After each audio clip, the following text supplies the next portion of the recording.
this time of year, I have a lot of parents asking me how they can make the most of the summer with their child. And most of the parents I'm talking to have kids who are either struggling readers or they have been diagnosed with dyslexia. So, first and foremost, we really want to give our kids a break in the summer. We want them to have some time to relax and rest. For these kids, the school year is very stressful and they need to decompress from that so that they can go into the next year with energy and excitement. I do think it is important to keep our kids learning over the summer, however. So I do really recommend doing some tutoring if you can, because all kids are going to lose, most kids are going to lose a little over the summer because they're not going to school every day. They're not practicing those skills every single day. It's just like if you have a really strict workout regimen and you work out 4 days a week, what would happen if you took 8 weeks off?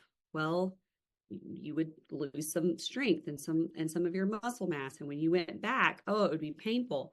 So that's kind of what's happening with kids and their learning. If they take 8 weeks off or more off of doing any kind of academics, they are really going to fall behind.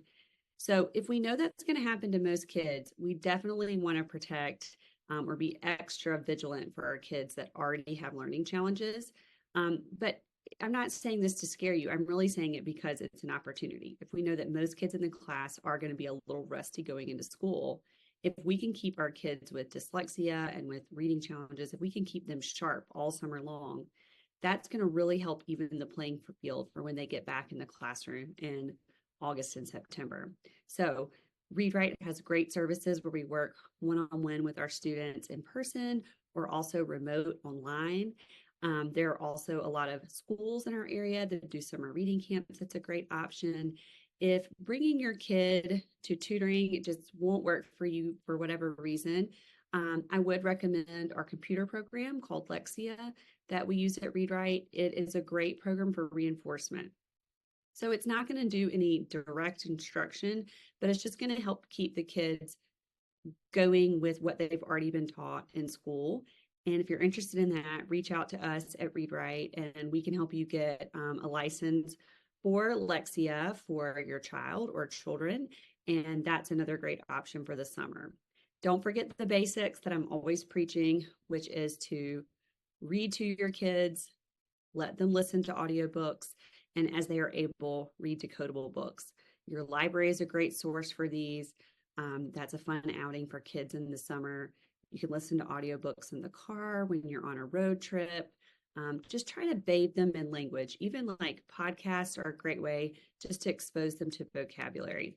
And I know this is a tough one, but try to limit screen time as much as you can.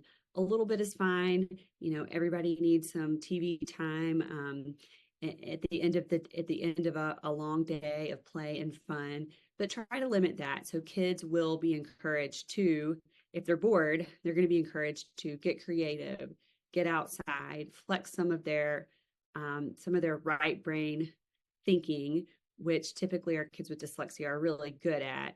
And they might not get to do that much of at school. So the summer is a great time for that. I hope it is a fun, restful, relaxing summer for you and your kids, and I hope they learn a lot.